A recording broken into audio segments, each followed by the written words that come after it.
Imagine if China did to the US what the US is doing to China. This past Thursday, U.S. Senator Josh Hawley gave a speech at the Heritage Foundation, a warmongering think tank with immense influence in the D.C. swamp, that is a perfect representation of a couple of interesting dynamics occurring in U.S. foreign policy today.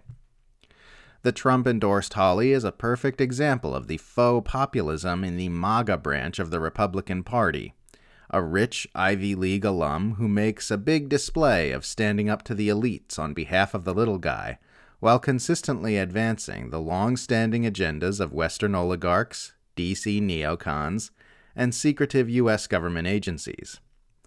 Hawley's latest performance of pretending to fight the deep state while directly assisting the deep state appears in his speech titled China and Ukraine, A Time for Truth, where he denounces the endless proxy war in Ukraine, the uniparty of neoconservatives on the right and liberal globalists on the left, and the way U.S. wars in the Middle East cost billions of dollars and lost hundreds of American lives, a massive understatement on both counts.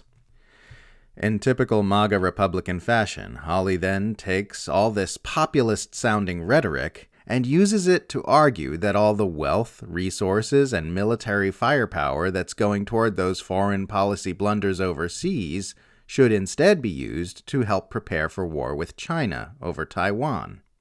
It's no wonder that Hawley is a favorite guest of another faux populist, the virulent anti-China propagandist Tucker Carlson, who often makes the same argument. Calling China a new imperially minded power, in comparison to World War II Axis powers, not the United States, Hawley claims that PRC President Xi Jinping wants control of the Pacific and will swiftly move from taking over Taiwan to militarily encircling the United States if he isn't stopped. After fear-mongering about mass product shortages of everything from basic medicine to consumer electronics should Beijing take Taiwan, Hawley then began describing a dark future in which the world finds itself surrounded by Chinese war machinery, even in Washington's neck of the woods. Here's a quote. "If China takes Taiwan, it will be able to station its own military forces there. It can then use its position as a springboard for further conquest and intimidation against Japan, the Philippines, and other Pacific islands like Guam and the Northern Marianas. As Asia's new reigning power, China could restrict U.S. trade in the region, perhaps block it altogether. Maybe we'll be allowed in, but only on terms favorable to China. There's more. We recently witnessed a Chinese spy balloon cruise across the American heartland. But things can get much worse. Imagine a world where Chinese warships patrol Hawaiian waters and Chinese submarines stalk the California coastline. A world where the People's Liberation Army has military bases in Central and South America. A world where Chinese forces operate freely in the Gulf of Mexico and the Atlantic Ocean." End quote. Yeah, imagine that, Josh. Imagine a strange, dark timeline where China is encircling the U.S. with military bases and weapons of war. You know, in literally the exact same way the U.S. is doing to China right now. I recently did a write-up on a freakish bit of war propaganda put out by Sky News Australia about the threat of China's aggression provoking a Third World War. Hilariously, about halfway through the special, Sky News flashes a graphic showing the vast, sprawling military presence that the U.S. has built up around China in a vast network of operations that extend from Hawaii all the way to India. The Sky News special is titled, "China's Aggression Could Start New World War."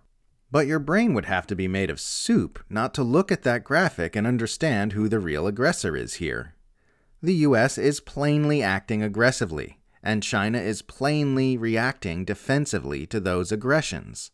This is obvious because the U.S. would never tolerate China doing to it what it has been doing to China, as evidenced by the fact that people like Josh Hawley describe that exact hypothetical as the absolute worst-case, dark future nightmare scenario.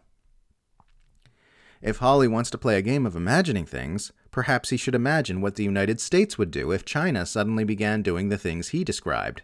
Chinese warships sailing around near California and Hawaii, in the Gulf of Mexico and the Atlantic Ocean, under the same aggressive freedom of navigation exercises that U.S. warships routinely perform in waters near China to the anger of Beijing. The People's Liberation Army having military bases in Central and South America, like the network of military bases the U.S. has set up around China and continues to build up to this very day. Imagine that, Josh. It's not pleasant to imagine such a thing, because it would mean an immediate world war. The U.S. would immediately regard China's building up a military presence in the Western Hemisphere as an act of war and begin attacking those forces like hostile invaders. We all know this is true because of the way U.S. empire managers like Josh Hawley talk about such a prospect.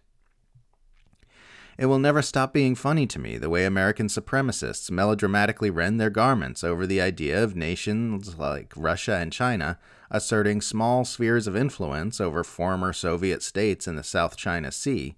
Meanwhile, they themselves insist on asserting a sphere of influence that looks like the planet Earth. It's nonsensical for U.S. empire loyalists to continually kvetch about foreign governments doing things the U.S. empire does constantly. Stop creating the dynamic you claim to oppose. If you sincerely want peace, stop waging endless wars. If you sincerely oppose spheres of influence, stop asserting them yourself far more egregiously than anyone else. If you sincerely want an end to things like election interference, espionage, and propaganda, stop being the world's worst perpetrator of them. If you sincerely don't want a world war, stop accelerating toward one. Be the change, bro. Of course, none of those changes will be made by the drivers of the U.S. empire because they do not sincerely want those things. What they want is power and global domination. One of the strangest things the mainstream worldview asks us to accept is that the U.S. government, A, should be the leader of the entire world, and B, wants to be the leader of the world solely for righteous and beneficent reasons. Anyone else who wants to rule the world gets called a megalomaniac. We all grew up watching movies and shows about evil villains who want to rule the world.